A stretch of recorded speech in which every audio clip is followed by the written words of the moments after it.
ይበቃል። ከዚህ በኋላ ወንድ ልጅ ላይ የሚደርስ የአካልና የሞራል ጥቃትን እንቃወማለን። ከጥቂት ጊዜ ወዲህ ሴቶች በህቡ በመደራጀት ወንድ ልጅን አከርካሪውን ለማለትና ከምድረ ገጽ ለማጥፋት የተለያዩ ምክክሮችን እና ኢንተርናሽናል የሆኑ ግንኙነቶችን እያደረጉ መሆኑን ደርሰንበታል። ይህንን አካሄዳቸውን ደግሞ እኛ ወንዶች እንደቀልድ አናየው።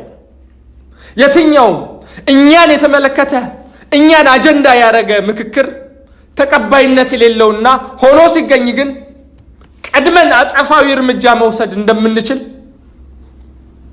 እንድታቁት እንመክራችኋለን። ወንድ ልጅ በሴት ልጅ ስሪት ላይ የራሱ የሆነ ዋጋ ከፍሏል። ይህንን ዋጋውን ለማሳጣት የሚካሄዱ የትኛውም አካሄዶች ተቀባይነት የላቸው።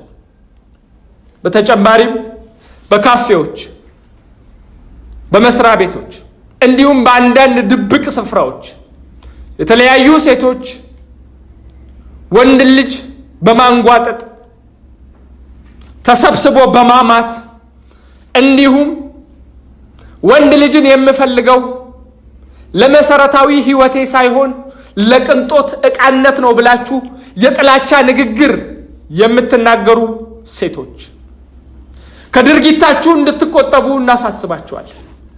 ካልሆነ ግን ድንገት ብን ብለን ጠፍተን ወንድ ልጆች ሆይ ወዴት ናችሁ? በናፍቆታችሁ ደማንላችሁ ብላችሁ የስቃይ ለቅሶ እንድታለቅሱ ልናደርጋችሁ እንገደዳለን። በመጨረሻም ለዘመናት ተፈቃቅረንና ተከባብረን የኖርን ሁለቱ ጾታዎች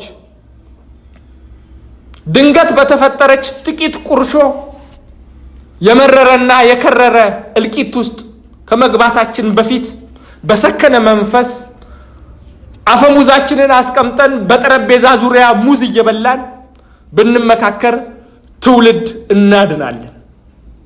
ወንድ ልጅን ማክበር ሴት ልጅን መጠበቅ ነው። ወንዶች ነበርን፣ ወደፊትም ወንዶች ነን። ድል ለጭቁን ወንዶች!